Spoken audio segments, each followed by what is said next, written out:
I have lived in this house for more than 40 years, and every wall, every creaking floorboard, every window that rattles when the wind comes from the north still carries the memory of my hands. I laid the foundation myself back when I was 35, pouring concrete after long shifts at the factory, my back aching but my spirit unbroken, because I wanted something solid and lasting for my family. Back then, my wife Eleanor was alive, radiant and determined, and together we dreamed of filling this place with warmth, laughter, and the smell of bread fresh out of her oven. It was not a large house, nothing fancy, just a modest 3-bedroom with a wide living room and a porch where we drank coffee in the mornings. But it was ours in the truest sense of the word. Every piece of furniture, every picture frame, even the old curtains in the kitchen were chosen and hung with love. That was a lifetime ago, and yet when I walk from room to room, I can still hear the echoes of Eleanor humming while she folded laundry, or the sound of my daughter's giggles as she chased the family dog across the carpet. Those memories have kept me company in the quiet years after Eleanor's passing, when the house seemed too big and too silent, and I thought that at least my daughter would always know that this was home, not just mine, but hers too. I am 76 now, and time has carved its lines across my face and slowed my steps. But I never lost the pride of ownership, the deep conviction that this house is the anchor of my life. I do not travel much anymore. I rarely go farther than the grocery store or the library downtown, and most of my days pass in quiet routines.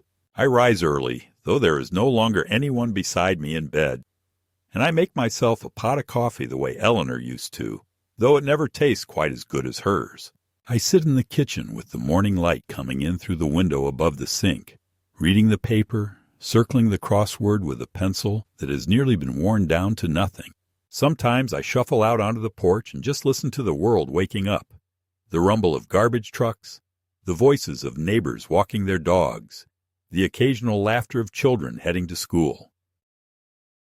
It is a small life by any standard, but it is mine, and after years of work and loss and compromises, that means something. When my daughter Caroline asked to move back into the house with her husband and their children, I agreed without hesitation. She had been struggling, she said, and needed a place to stay while they got back on their feet. The house had more than enough space, and the thought of filling it again with life gave me a strange kind of comfort. I imagined evenings around the dinner table, grandchildren doing their homework in the living room, Caroline chatting with me in the kitchen the way she used to when she was a little girl. I thought perhaps loneliness could be softened by the noise and chaos of family. For years, Caroline and I had grown apart. She was busy with her career, her marriage, her children, and though I never stopped reaching out, phone calls, cards on birthdays, invitations to Sunday dinners, she always seemed to be too busy. I told myself it was the natural order of things, that children drift, that I should not demand too much. But in truth, I often went to bed wondering what had become of the closeness we once had. So when she came asking to return, I felt a surge of hope. Maybe this was a chance to rebuild, to feel like a father again instead of forgotten relic. The first weeks were awkward, but bearable. I gave up the larger bedroom upstairs so Caroline and her husband could have space. I told them they could use the house however they liked, and I meant it sincerely. I enjoyed cooking dinners again, especially when the children were around, and though I sometimes felt out of place among their modern habits and endless devices, I told myself that families must learn to adjust. I tried to ignore the little slights, the way Caroline sometimes corrected me in front of the kids, the way her husband looked at me when I forgot a detail or repeated myself, the whispered conversations that fell silent when I entered the room. I reminded myself that generations collide, that patience is necessary, that maybe if I stayed kind and helpful, the old warmth would return. Still, I could not help but notice the subtle change in atmosphere, as though I were a guest in my own home, rather than the man who had built it. Even so, I kept trying. I mowed the lawn as best I could, though my knees complained more each season. I took pride in fixing leaky faucets, changing light bulbs, keeping the place in order so that Caroline and her family could feel comfortable. At night, when the house was finally quiet, I would sometimes sit in the living room by myself, running my hand along the back of the couch, remembering when Eleanor had insisted on buying it, despite my protests about the cost. "We'll make 1,000 memories on this couch," she had said, and she was right. We had birthdays, holidays, quiet nights with books, and loud ones with laughter, all in that very spot. To me, it was never just furniture. It was part of our life. But I noticed that Caroline seemed to treat it differently, as if every object in the house was hers by right. Not by inheritance of love or memory, but by assumption that she now controlled the space. Little by little, the tone of her voice shifted from request to command, from affection to irritation, and I began to wonder if moving her in had been a mistake. I am not a man prone to dramatics. I spent decades working long, honest hours as a machinist, the kind of job where your worth is measured not by words, but by what you produce. I raised my daughter with discipline, but also with tenderness. Eleanor often told me I spoiled her, that I gave in too quickly, that I was too quick to forgive her tantrums. Perhaps that is true, but she was my only child, the light of our lives, and I could never bring myself to deny her much. Even when she grew older and made choices I did not understand, I supported her as best I could. That is why it cut so deeply to feel not only unwanted, but resented, inside the very home I built. I tell myself that perhaps it is temporary, that perhaps the stress of modern life weighs heavily on her. But in the quiet of night, I feel the truth pressing down. Something has shifted between us, and not for the better. The house, though filled with people again, has never felt lonelier. Where once I could close my eyes and hear Eleanor bustling in the kitchen, or Caroline as a girl singing to her dolls, now I hear doors slamming, television blaring, arguments and sharp voices that do not include me. I walk carefully, trying not to intrude, retreating more and more into the small corner of the house that still feels like mine. And yet, despite all this, I hold on to the belief that family is family, that perhaps if I endure the coldness and the slights, there will come a day when Caroline looks at me again, not as a burden, but as her father. I cling to that hope the way a drowning man clings to driftwood, because to give it up would be to admit that I am truly alone in the world, and that thought is more terrifying than any insult or injury. It happened on a Thursday evening, the sort of evening that had once been sacred to me and Eleanor, because Thursdays were our quiet nights together, a small ritual we had invented after long weeks of work and household responsibilities, when we would sit down in the living room, pour ourselves a cup of tea, and allow the world outside to fade, while we watched the evening news or some old movie. I still keep that ritual even now, even without her, as a way of pretending that I am not as alone as I feel. That night had been no different at the start.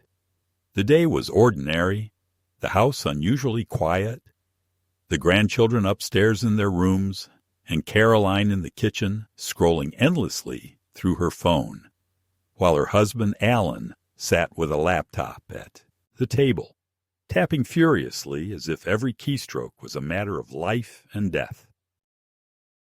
I had eaten a light supper earlier, and as the clock passed 7, I walked slowly into the living room with the intention of sitting on the couch to watch the evening news. The couch, to anyone else, might have seemed an ordinary piece of furniture, slightly faded from years of use but still sturdy, with cushions that sagged in the middle from decades of family gatherings.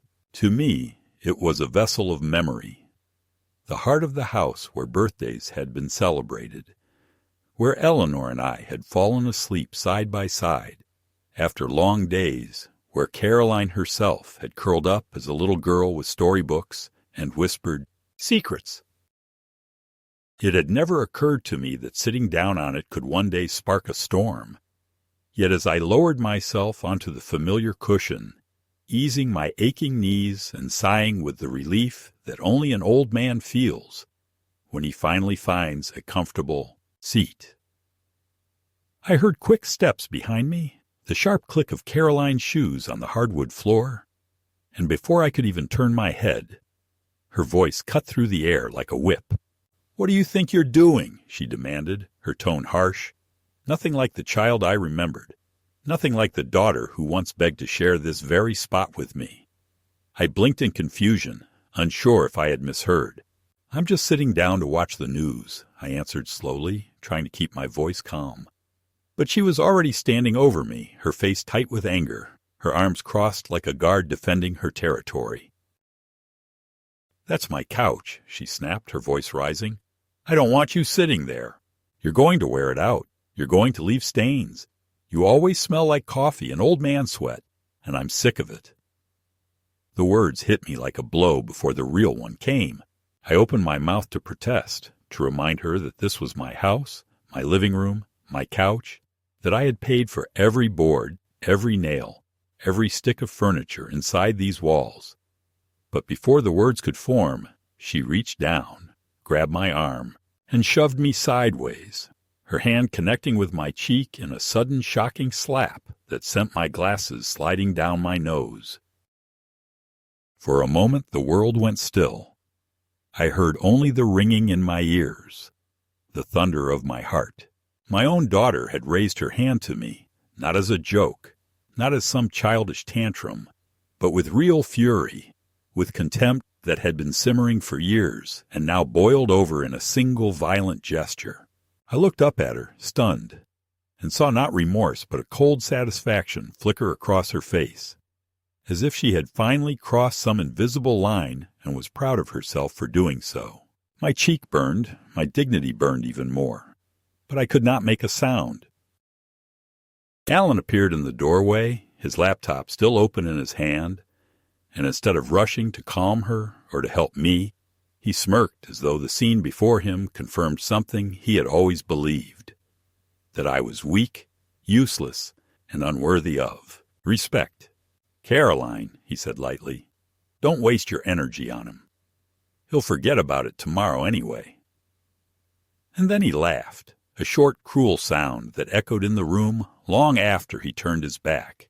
I wanted to believe that it was a moment of madness, that perhaps Caroline was tired, stressed, overwhelmed, and that tomorrow she would come to me in tears, apologizing, begging forgiveness, the way she once had when, as a child, she broke my tools in the garage or spilled juice on Eleanor's favorite rug, but the apology never came. Instead, she stood there, glaring down at me, and said words I will never forget. "This is my house now, and you will sit where I tell you, when I tell you. Don't forget that, or you'll regret it." Then she turned and walked away, leaving me trembling in the silence, still seated on the couch that suddenly felt as though it had turned into foreign territory. In the hours that followed, I replayed the moment again and again, searching for an explanation, a justification, anything that might dull the pain. Perhaps she thought I had insulted her earlier. Perhaps she believed I had taken her authority too lightly. But nothing made sense. The truth gnawed at me. My daughter had struck me not out of accident or momentary temper, but because she no longer saw me as her father, but as an intruder, a relic to be pushed aside. I touched my cheek in the mirror later that night and saw the faint red mark still there. But what I felt inside was far worse, a deeper wound that reached into the very core of who I thought I was. That single slap changed everything. It was no longer about small slights or misunderstandings, no longer about the tension of generations living under one roof. It was about power, about possession, about whether I still had any place in the home I had built with my bare hands. I lay awake long into the night, the house restless around me, the laughter of the children drifting down the hallway, the low murmur of Caroline and Alan's voices behind their closed door, and I realized with a clarity that chilled me, I was no longer master of this house. I was a prisoner in it, and the people holding the keys were not strangers, but my own flesh and blood. The morning after the slap, I woke before dawn with the faint throb still pulsing in my cheek and the heavier ache lodged where pride lives. And I lay there a long time, staring at the cracked hairline in the ceiling paint, trying to persuade myself that what had happened was not a true thing, but a bad dream stitched together by age and exhaustion. Yet when I finally rose and walked down the hall, the house confirmed the new order in a dozen quiet ways. The living room already rearranged while I slept, so that the couch faced the television at a sharp angle that cut off the natural pathway from the kitchen. A low side table pushed against the spot where my knees would usually slide in, and a folded throw blanket placed precisely in the middle, cushioned like a claim marker on a parcel of land. Caroline was in the kitchen stirring oatmeal with the clipped efficiency she uses when she wants me to feel that I am in the way. And without turning, she announced there were going to be house rules now that the family was settled, a phrase she delivered with a falsely bright tone that made me think of signs in grocery stores that say, "Thank you for not touching," while they watch you like a thief. She said the children needed consistency, that the furniture was newer than anything from my era, that certain seats were going to be kept clean for guests, and that if I wanted to watch the news, I was welcome to use the sturdy wooden chair near the bookcase, because it was better for my posture. A line so absurd and yet so patronizing that for a second I saw my own father's face in the reflection of the microwave door, the way a man looks when he understands he has just been demoted in his own home. I told her the couch had been in this house since before she learned to read, and that Eleanor and I had chosen it together after 3 paychecks saved and reconciled, that it was not hers and could not be assigned. But she only smiled the cool smile of someone who has already decided the argument and set down a small laminated card on the counter as if I were checking into a motel. A printed list that said no food on upholstered furniture, no open mugs in the living room, television off. After 9 on weekdays, thermostat not below 68 in winter unless she approved it, and a final line that glowed with triumph. Common areas are shared at Caroline's discretion. In the days that followed, she began to make good on the tone of that card, not in one loud sweep, but in a steady drizzle that soaked everything. One afternoon, while I was out raking the back corner where the maple drops its leaves in a stubborn pile, she and Alan moved my old recliner to the garage without a word, and when I came in, there was a blank square of carpet where my shape used to fit, the space smelling of dust and something like an ending. And when I asked where the chair had gone, Alan said cheerfully that they were decluttering, that it was better for me to sit at a table anyway, that guys your age get stiff if they nap in recliners, then suggested we list it online and donate the proceeds to a charity the children's school recommended. The next morning I opened the garage to check, and the chair was already gone, replaced by plastic bins labeled with Caroline's handwriting, seasonal decor, emergency supplies, ski gear nobody uses, like a neat little map of how a life gets crowded out. Small liberties multiplied, the remote control migrated to a tray in their bedroom, supposedly to keep it from walking off. And if I wanted to turn on the television, I had to ask for the app on my phone, which Alan had set up so the show history reported to his account. A joke at first, he said, but the laughter never came. My toolbox, which had lived under the workbench since Reagan was president, vanished one weekend during a garage sale I had not been told about. My name scrawled in blue tape on a few dusty items like a memorial. when I asked after the torque wrench my brother had given me. On the day we installed the porch railing, Alan said a young couple needed it more than I did, and then changed the subject to shipping delays and supply chains as if the wrench were a global commodity rather than a piece of the past. Food became a field of control so gradually that I almost admired the strategy.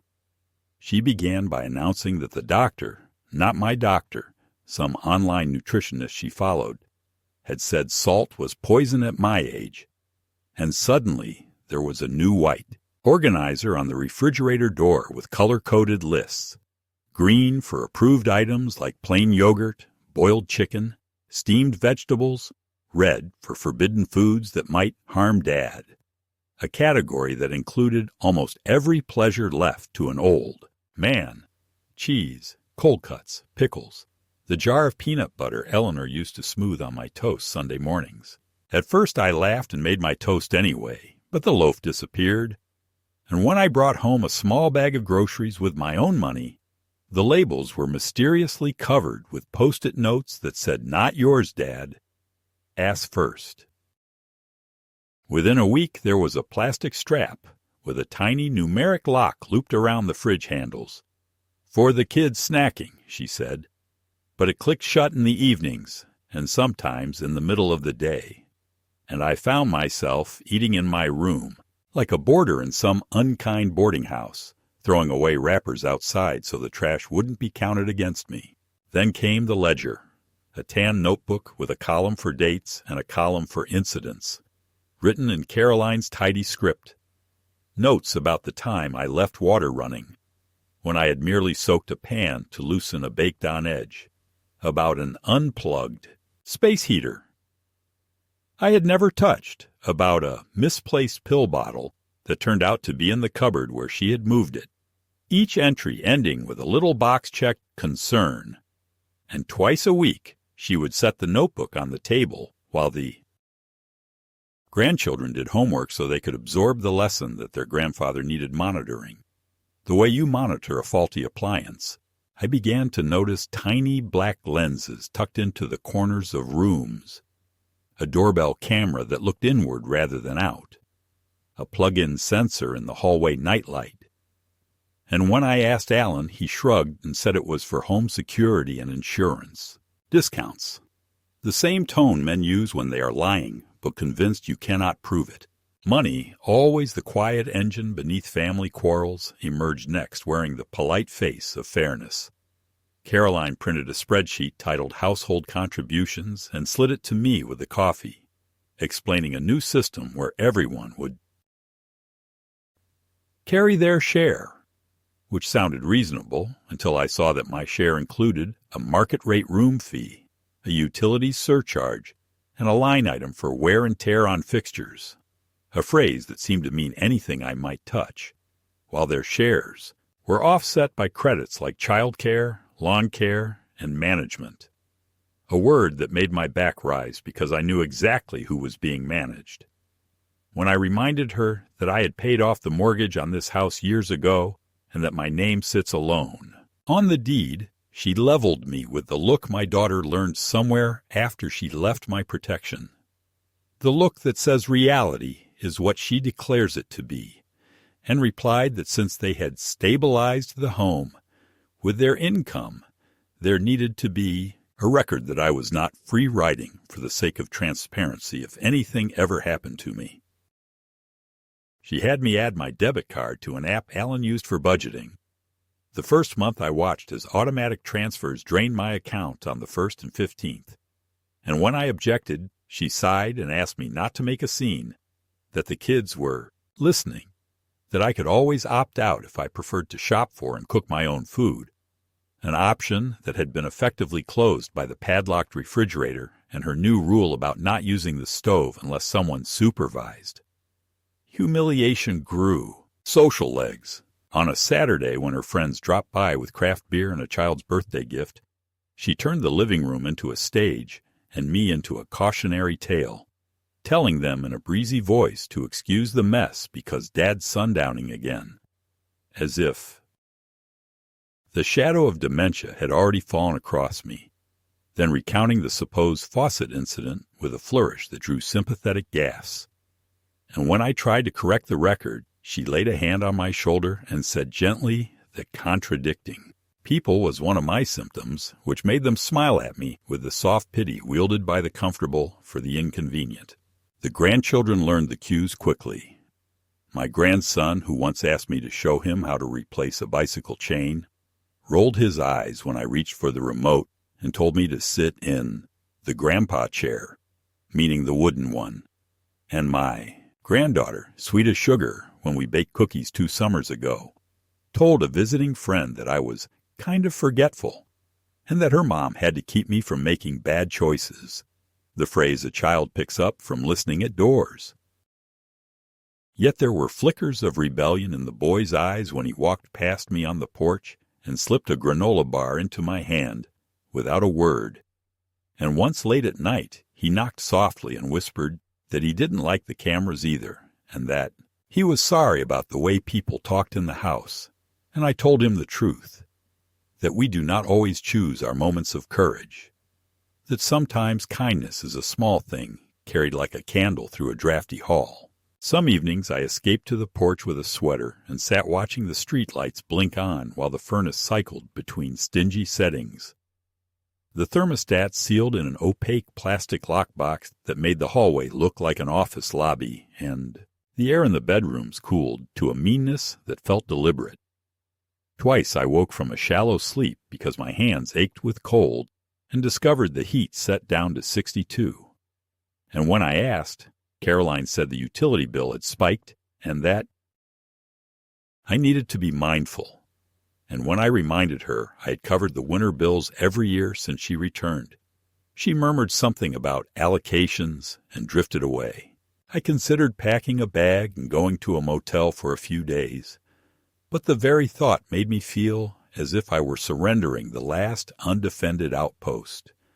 And besides, it is one thing to leave a place where you rent a room and quite another to walk out of the house your wife once filled with warmth and the young version of your daughter once filled with laughter.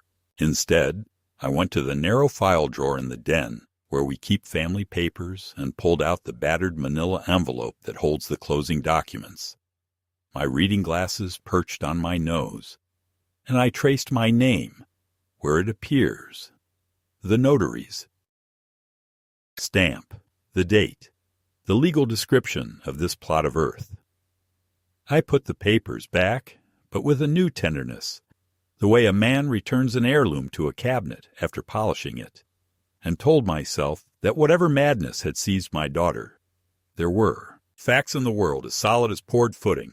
Caroline sensed, with the frightening intuition that abusers often have, that I had stiffened, and she pivoted to what she called a plan for ease, which meant she began to appear at breakfast with stacks of forms printed from the internet saying we should simplify things for everyone's peace of mind.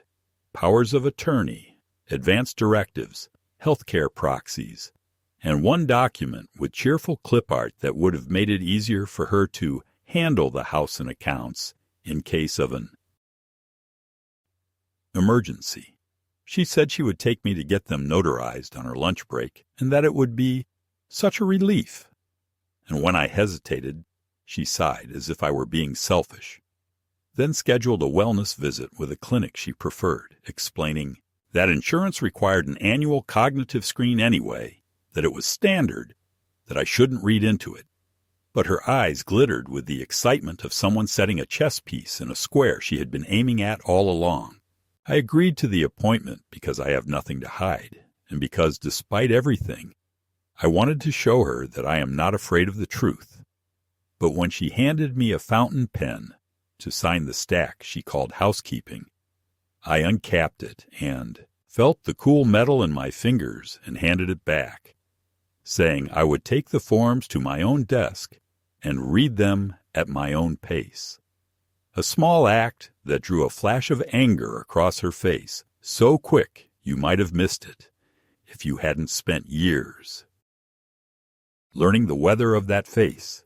By the time Sunday rolled around, the house had a rhythm that no longer included room for my comfort. The couch wore its throw like a sash of office. The ledger had 3 new entries about behaviors I do not recognize as mine. The thermostat clicked, under plastic, and the fridge strap hummed when the code was mistyped. A sound oddly like a laugh. When I took the kitchen trash to the curb, old Mr. Greer from 2 doors down lifted a hand and asked after me, and before I could answer, Caroline leaned out the doorway and told him not to worry, that I was fine, just forgetful. And I watched the man's eyes shift, kind and puzzled, because he has known me for 30 years and seen me shovel his walk and tune his mower, and he does not know what to do with this new story about me.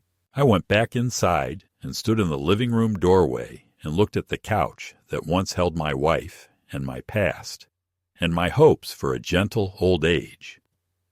And I understood that a line had been crossed not by histrionics or shouting, but by the quiet accumulation of rules and locks and ledgers that turn a father into a ward and a home into a domain with a single monarch.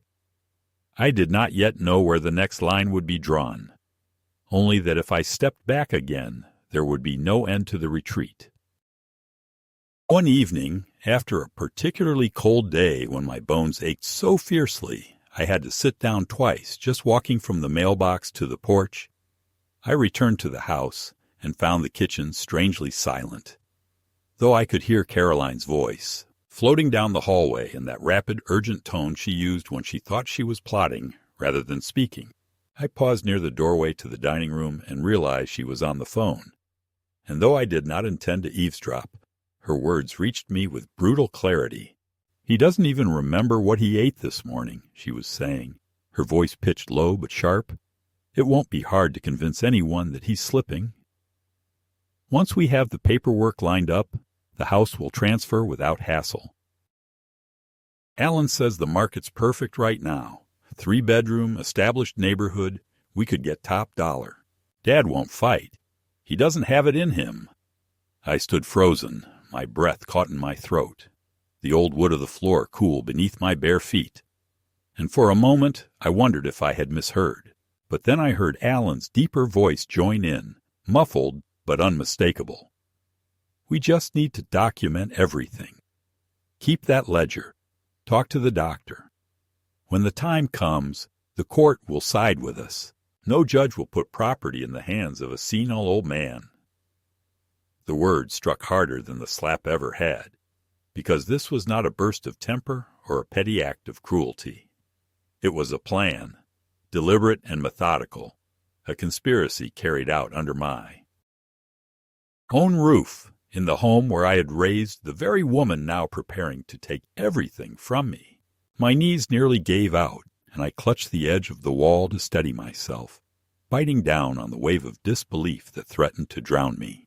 I thought of Eleanor then, of how fiercely she had guarded this house, how she had once told me that no matter what storms life brought, these walls would be our shelter.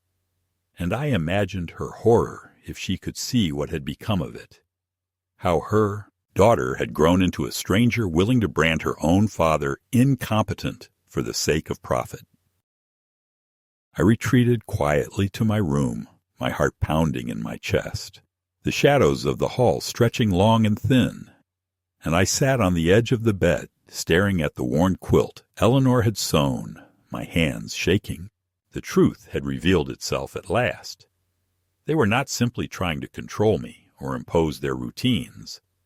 They were laying the groundwork to strip me of my rights, to erase me from the very home I had built nail by nail, board by board, until I was nothing more than a sad old story told to neighbors about the man who couldn't manage any more. It was not a misunderstanding. It was theft disguised as caretaking, betrayal disguised as responsibility. The following days I watched them differently, with the sharp eyes of a man who realizes he is under siege. Every time Caroline scribbled in that ledger, every time Alan adjusted the thermostat lock or scrolled through his phone with a smirk, I saw the pieces of their strategy falling into place. They began leaving medical pamphlets on the table, glossy brochures about dementia and elder care facilities, as if planting seeds for an inevitable transition. Caroline would ask me questions in front of the children. "Dad, do you remember what day it is?" Or, "Where did you put the mail?" With a tone that made it clear the answer didn't matter, only the appearance of confusion. When I answered correctly, she would dismiss it. When I hesitated, she would exchange a look with Alan that said more than words ever could. One night, after I had retreated early to my room, I overheard Caroline tell Alan that she had already spoken to a realtor friend, that as soon as the house was in her name, they could renovate, knock down a wall, make it open concept, maybe even add a pool if the lot allowed. I lay there in the dark, fists clenched, every word cutting into me. This was not about family, not about care, not about concern. It was about profit, about claiming what they believed was theirs by right, as though decades of my labor, my sacrifices, my loyalty to this family meant nothing compared to the glimmer of money in their eyes.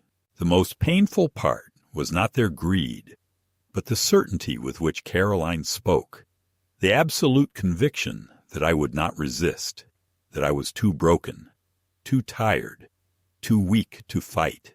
She had misjudged me, though, because as I sat alone in that dim room, the first embers of something long dormant began to stir in me. I remembered the years of working double shifts to afford the mortgage, the winters when I patched the roof with my own frozen hands, the nights Eleanor and I lay awake worrying if we could provide for Caroline's future. All of it had been done for her, to give her stability, a home, a sense of belonging. To realize that she now intended to erase me to claim the fruits of that labor was unbearable, but it also lit a fire I thought had gone out with age. I resolved then that I would not be passive, that I would not let them strip me of my dignity or my home without a fight. The betrayal had reached its peak, the line had been crossed, and though I felt fear gnawing at the edges of my resolve, beneath it pulsed something stronger, determination.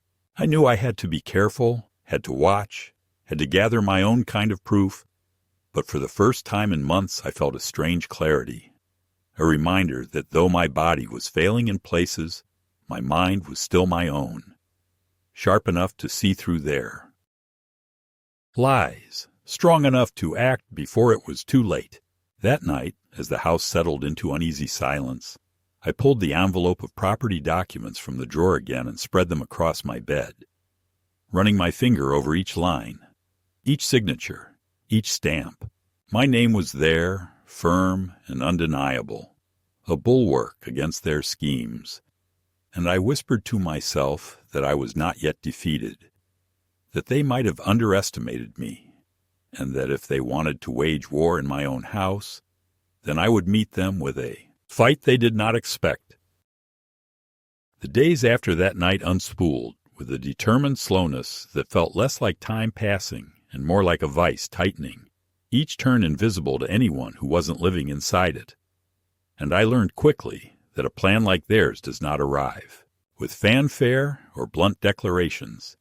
It seeps into a life through 100 small intrusions, until the walls no longer belong to you, and the language people use to describe you has shifted, almost imperceptibly at first, from who you are to who they need you to be. I woke to find the hallway lined with plastic organizers labeled with Caroline's tidy script, medications, routines, incident log, emergency contacts.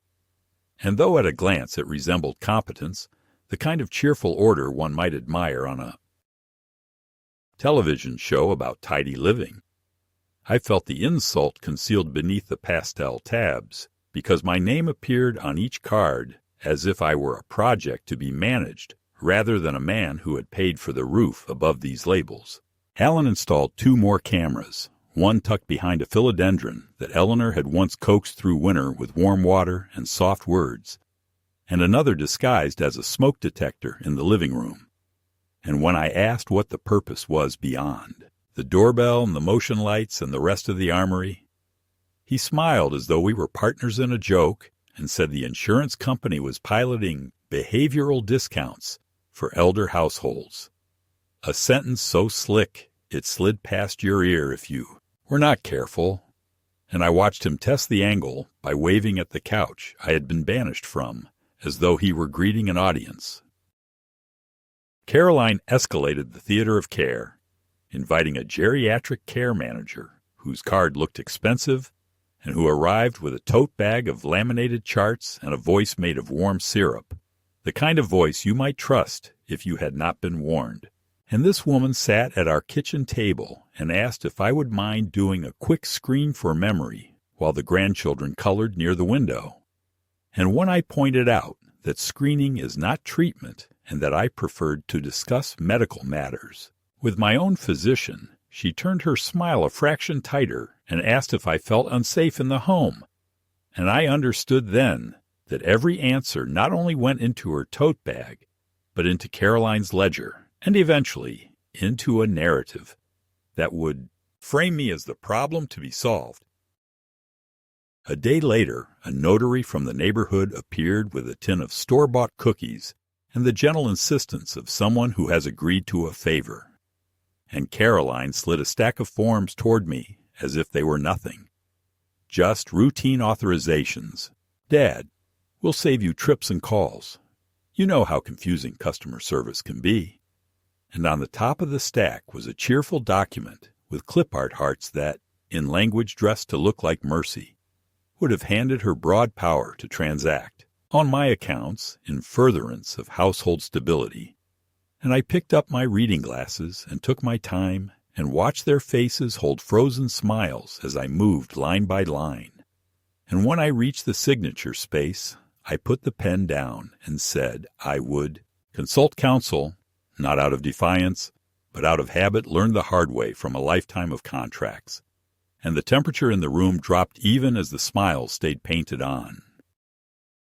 Their patience thinned, as patience always does when entitlement meets a boundary, and the ledger grew thicker with petty entries that made me feel like a trespasser in my own history. Misplaced keys noted as possible wandering, a damp sponge, recorded as water left running, a sleepless night written down as sundowning episode, and when I asked Caroline to show me where exactly I had endangered anyone, she said that the purpose of documentation was not to assign blame, but to ensure continuity of care, a phrase so bloodless it could have been stitched into a hospital curtain. The grandchildren, who had once settled on my lap to hear about how the porch was built and how their grandmother taught me to like black coffee by sweetening it with conversation, now stood in the doorway like spectators, uncertain where to rest. Their eyes. And I never blame them because children learned their weather from the sky above them, and the sky in this house had been seeded to rain embarrassment whenever I tried to assert an ordinary human need. Then the interventions arrived from beyond our walls, and the humiliation acquired an official letterhead. One afternoon, 2 visitors from Adult Protective Services knocked with badges and careful tones, explaining that an anonymous report had raised concerns about my safety. And when I invited them in, Caroline materialized with the ledger, her voice tuned to the key of worried daughter, pointing out entries with a delicate finger, while Alan played a compilation of camera clips on his tablet. Half moments of me staring into space while remembering a grocery list. A paused frame of me holding the stove knob for a beat longer than necessary, an angle that made me look small against the living room's width. And I could feel the trap inside the politeness, because the workers must respond, must note, must check the boxes that keep their departments funded, and yet I also saw one of them glance at the deed I produced, the bills paid on time, the neatness of my room, my prescriptions arranged by date, and I told them in a steady voice that aging is not incompetence, that memory is not a crime, and that sometimes the most dangerous thing in a house is not the stove, but the story being told about you by people who benefit if that story is believed. They left with pleasant handshakes and told Caroline they would follow up, which meant the file had a pulse now, and my name sat inside a system under the heading Vulnerable Adult. And I felt the rage of that phrase and the helplessness of it, too.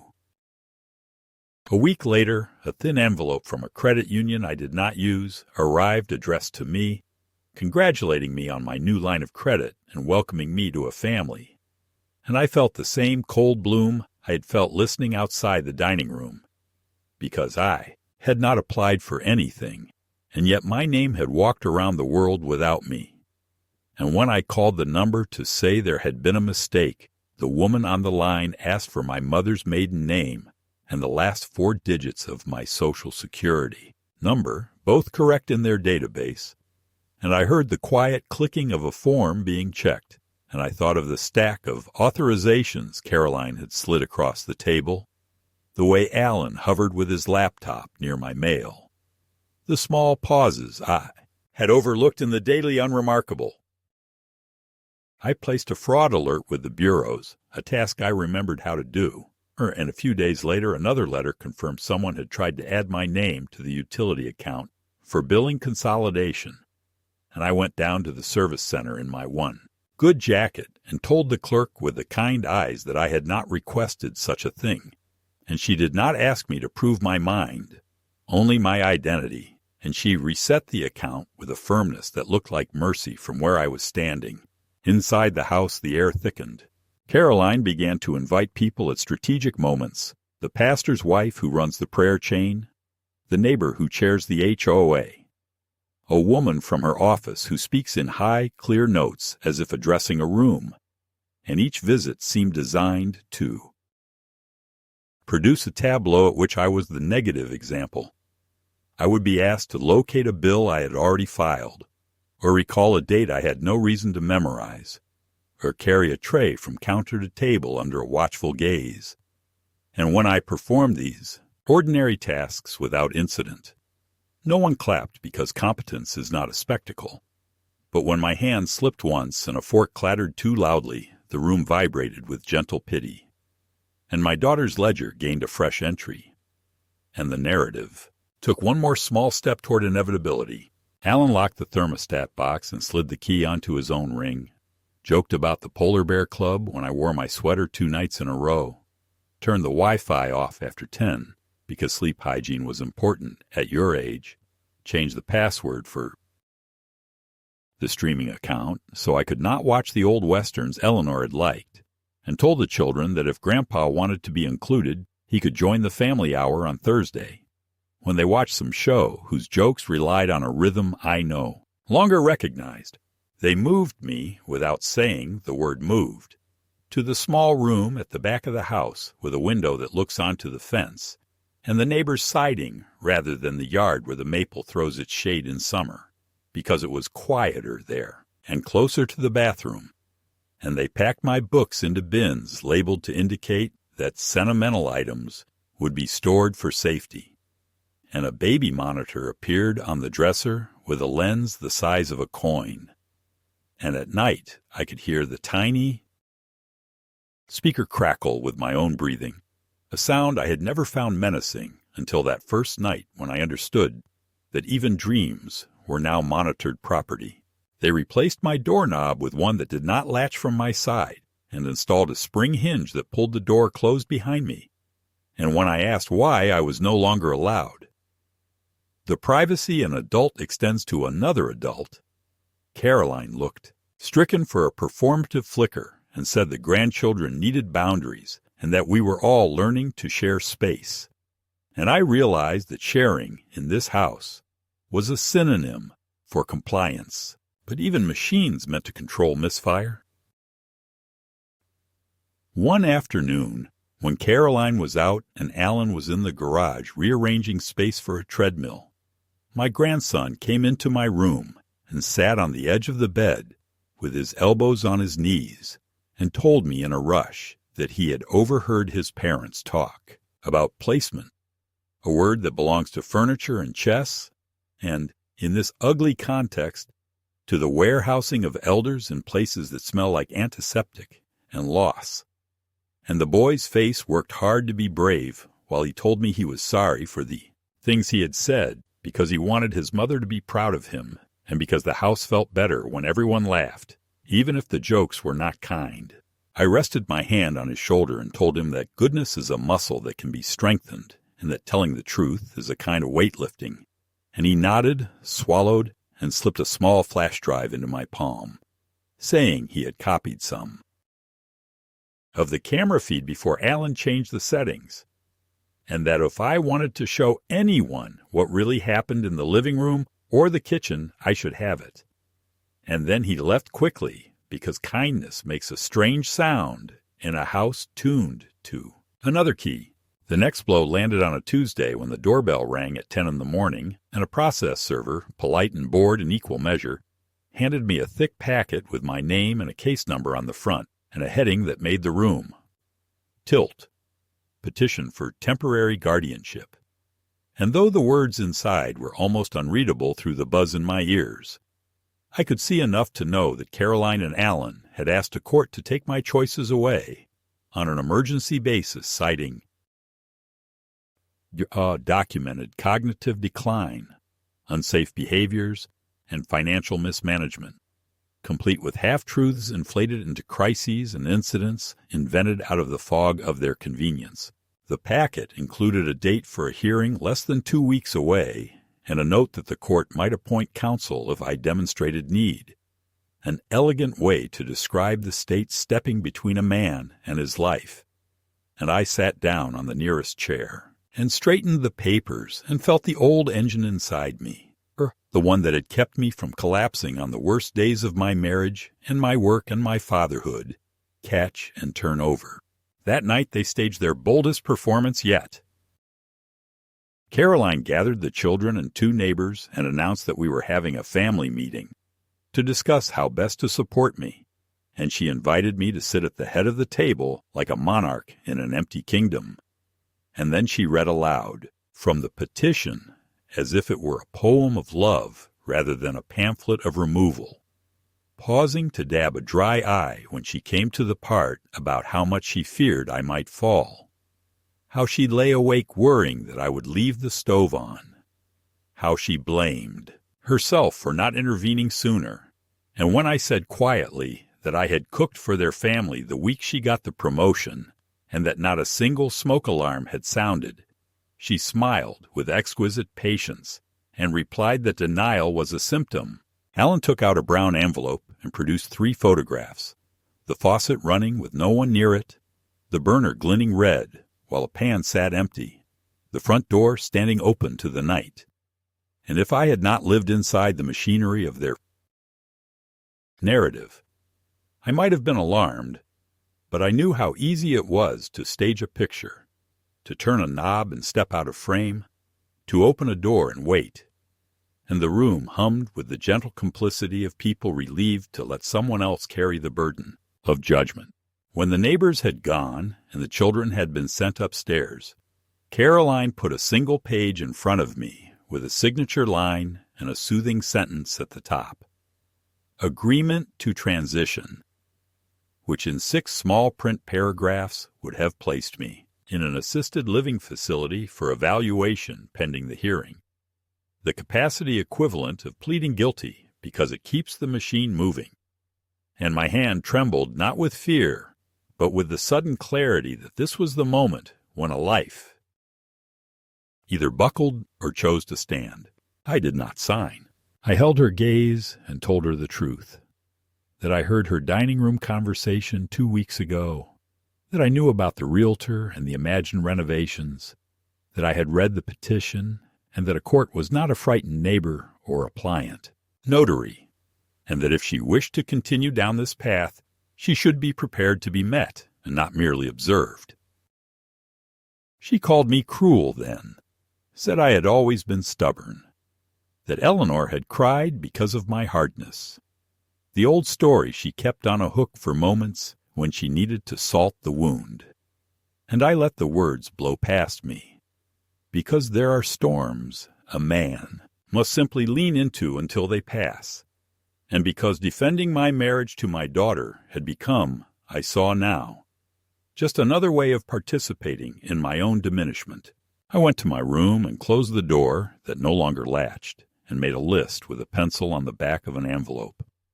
Copies of deed and will, appointment with my doctor, statement from the bank, letters from neighbors who had known me for decades, my own log of the last months written with the kind of precision that had once balanced budgets at the shop.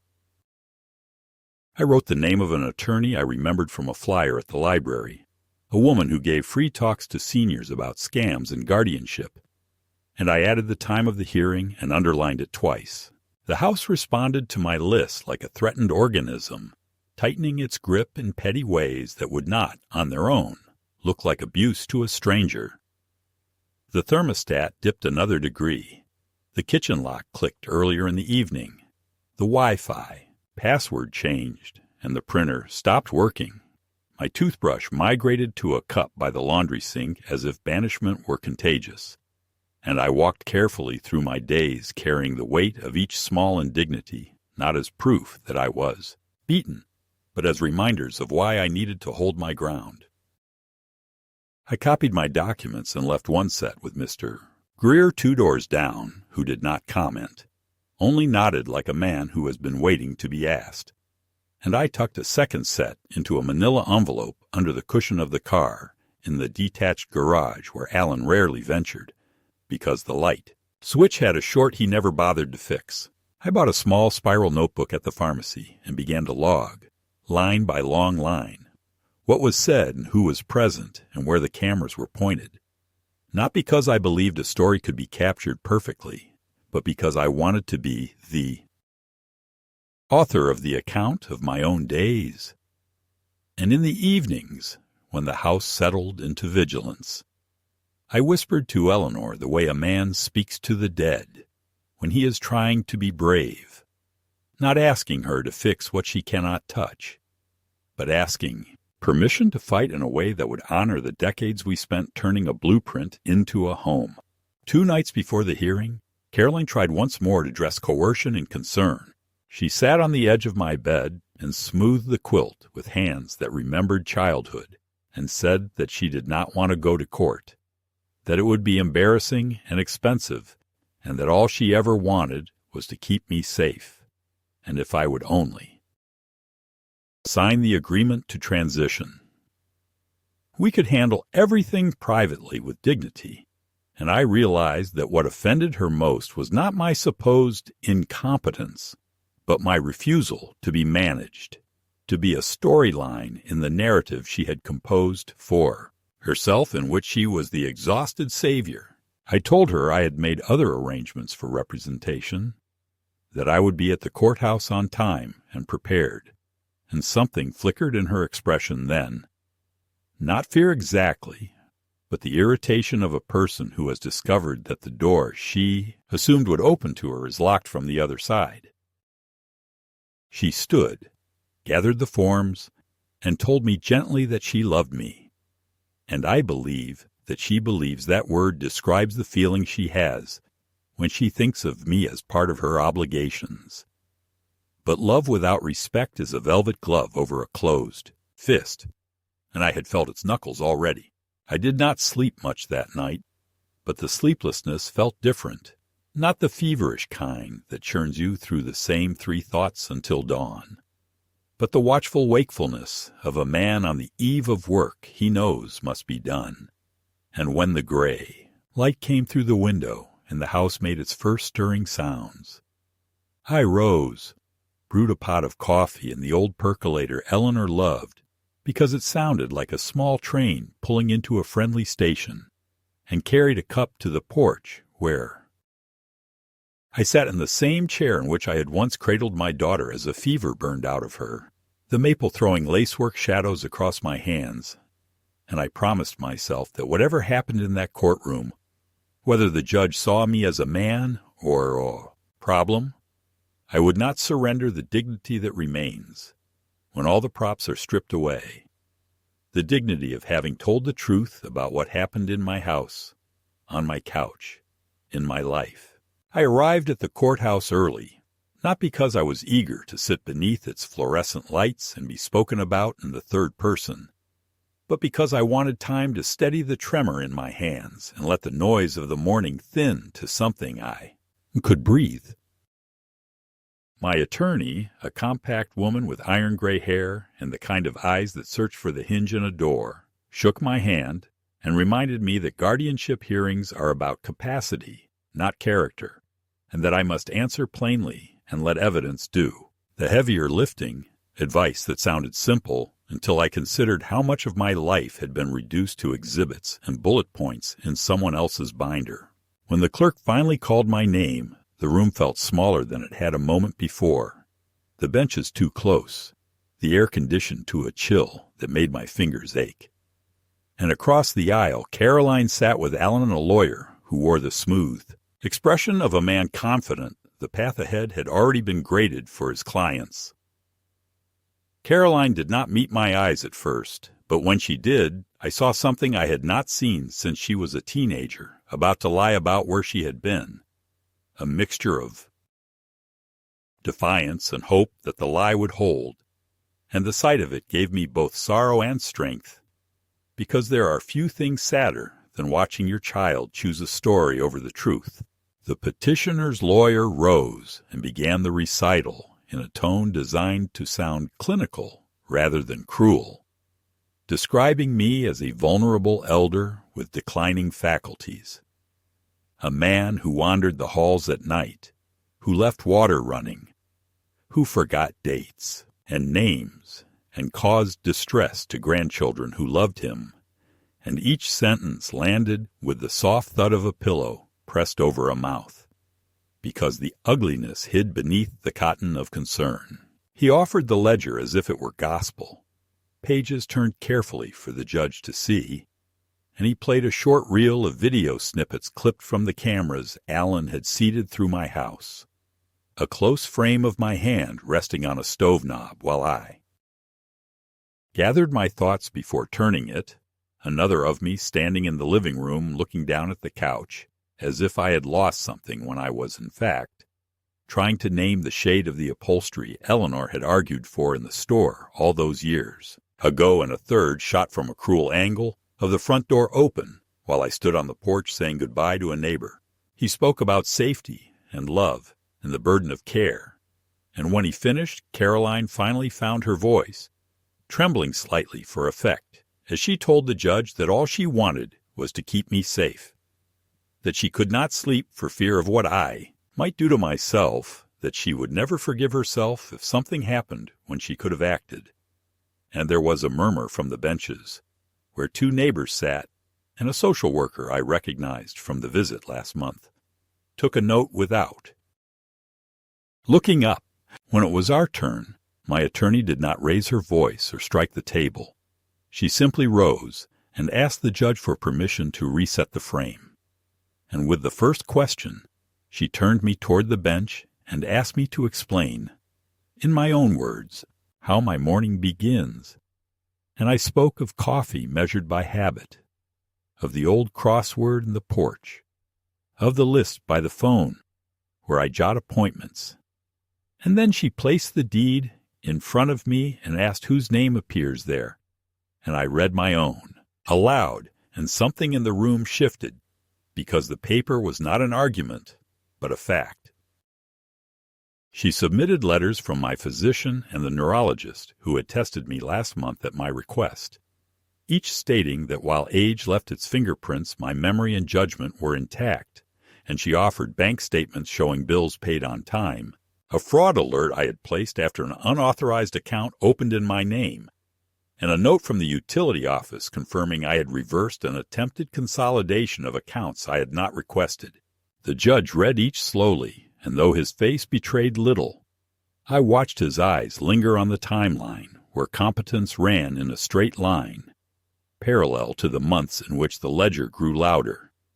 And then my attorney asked permission to play a short file recovered from a household device by my grandson, and before the other side could object, the screen flickered and the living room appeared from the very camera they had installed. Not the clip fragments we had seen before, but a continuous minute, sound and all. during which Alan walked into frame, turned a burner to high, glanced toward the hallway, and left, the red coil blooming while the room emptied, followed by the slow entrance of Caroline with her phone held low, taking a photograph, the timestamp the same as the ledger entry that had been read out as proof of my decline. For a moment no one spoke, and even the hum of the ventilation seemed to soften, as if sound itself felt embarrassed to be present.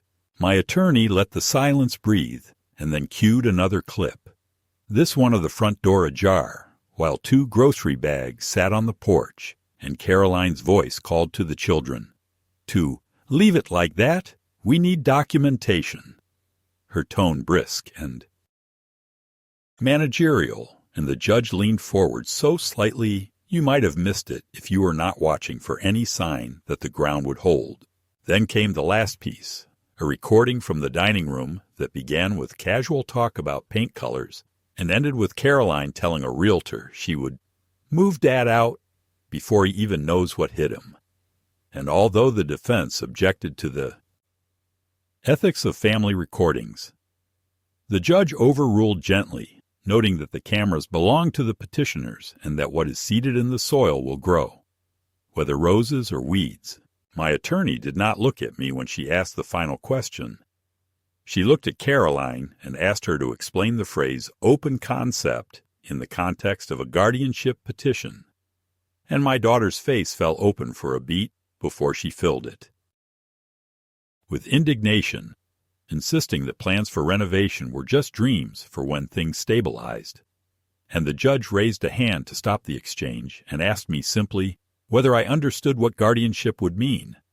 And I answered with the quiet I had saved for this moment that it would mean my signature would no longer be my own, that the house I built would no longer be my shelter, that my decisions would be changed into suggestions, and that I did not consent to such erasure. The ruling did not come with thunder. It came the way decisions come from a person who remembers that law is meant to guard the vulnerable, not deliver them to whoever shouts safety the loudest. The judge denied the petition with prejudice, noting that the evidence suggested not incapacity, but a campaign to create the appearance of incapacity. And he cautioned that further attempts to manipulate systems designed to protect elders could invite consequences beyond a courtroom scolding. He entered a limited protective order forbidding interference with my medical care, finances, or use of common areas in my home, and he instructed counsel that any future dispute over residence must be brought in the proper civil court where property, rights, and tenancy can be addressed on the merits rather than smuggled in under the cloak of guardianship. He looked at Caroline then, not unkindly but without softness, and told her that love does not turn the people we fear becoming into the villains of our stories, and that the state will not launder resentment into authority. The gavel did not slam. It touched wood with a small measured tap that sounded to me like a lock turning from the inside. Outside the courtroom, Caroline caught up to me in the corridor, where sunlight fell on a bright bar across the tile. And for a moment she looked like the girl who once asked me to tie her skates too tight, because she liked the feeling of being held. But then Alan came alongside, and the old expression returned, that mix of grievance and calculation, and she told me I had humiliated her, and that I would regret choosing strangers over family. I did not answer the insult. Instead, I reached into my jacket and handed her an envelope I had prepared the night before, a plain notice terminating the informal tenancy and offering 30 days to vacate. The dates written in my steady hand, the lines free of anger, only clarity. And I told her that if she wished to remain my daughter, she would find a way to be so without living in my house, that the door in our relationship would not lock from my side, but the lock on the front door of my home would turn on my key again. She stared as if I had spoken a language she had forgotten, and Alan began to say something about rights and contributions.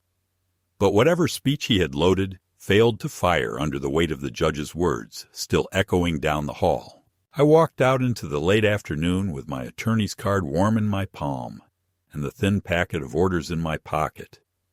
And for the first time in months I let my eyes lift all the way to the blue above the courthouse dome, the kind of ordinary sky that never once raised its voice to prove it was there. I drove home without turning on the radio, parked at the curb because I wanted to walk the last 20 yards and feel each step. And when I reached the porch, I paused with my hand on the rail I had sanded with my brother the summer Eleanor said the maple shade made our house look like a secret. And I promised myself that the next time I sat on the couch, it would not be as a fugitive in my own life, but as a man who has weathered a storm and remained. And if another storm was coming, then let it come into a house where the rules are simple. The truth is not a prop. Love does not require ruin. And a father is not a ledger entry to be managed, but a person who remembers, even when others prefer that he forget. The weeks that followed the hearing moved with a peculiar mixture of slowness and finality, as if the house itself needed time to remember who it belonged to. And though the ordinary routines of life returned, the creak of the floorboards in the morning, the kettle's low whistle, the maple shadow stretching across the porch each afternoon, they all carried with them a sharper clarity, a sense that I was inhabiting them again rather than drifting as a guest in a place that had once been my only refuge. Caroline and Alan began packing almost immediately, not out of gratitude or recognition of boundaries, but with the brisk resentment of people who believe they have been cheated of something they already considered theirs, and the sound of boxes being taped in the hallway struck me like a drumbeat of finality, each rip of adhesive peeling away another layer of the illusion that we could still live under one roof. The grandchildren hovered in doorways, caught between loyalty and confusion, and I did what I could to show them kindness without comment, slipping them sandwiches when their parents weren't looking, letting them sit with me on the porch swing, without asking questions they weren't old enough to answer. And when the moving truck finally pulled away one overcast morning, I felt a wave of quiet settle over the house, a stillness that was not loneliness, but a long-deferred exhale. The silence was not empty, it was restorative. I found myself walking from room to room, like a man reacquainting himself with a museum he had built but never toured, touching the edges of picture frames, straightening a lamp, opening the curtains wide to let the sun fall on the couch that had once been a throne of shame, but now stood simply as a piece of furniture, worn but faithful, holding the indentations of years rather than accusations. I sat there one evening with a cup of coffee and allowed myself to lean back fully, no ledger watching, no camera blinking from the corner, and for the first time in too long, I did not feel like an intruder in my own skin. I even spoke aloud, softly, to Eleanor as I had in my loneliest hours, telling her the storm had broken, that the walls we had built together still held, that though our daughter had tried to erase me, I had remained. And I imagined her nodding with that mixture of sadness and pride she used to wear when life was unfair, but we had endured it anyway. It was not triumph in the loud sense. It was the quieter, harder triumph of survival with dignity intact. There were consequences, of course. The neighbors whispered about the court case, some with sympathy, others with the wary curiosity people reserve for scandals that remind them too much of their own families. Caroline sent me 2 letters in the first month after she left, both written in a hurried, almost childish hand. The first accusing me of betrayal and selfishness. The second begging me to reconsider the eviction and allow her to come back, just until they got on their feet again. I did not respond to either. A third letter came much later, softer in tone, speaking not of property or safety, but of memories, and though I read it carefully, I folded it away without reply. because I had learned that forgiveness without change is merely a reset button for cruelty, and I had no strength left for that cycle. My grandson came once on his bicycle, breathless and awkward, to hand me a flash drive he said he had forgotten to give back, and I told him to keep it as a reminder that truth matters even when it frightens people, and I saw in his eyes a glimmer of something unbroken, a seed that might yet grow differently from the soil he had been planted in. Life did not return to what it had been before. They never do.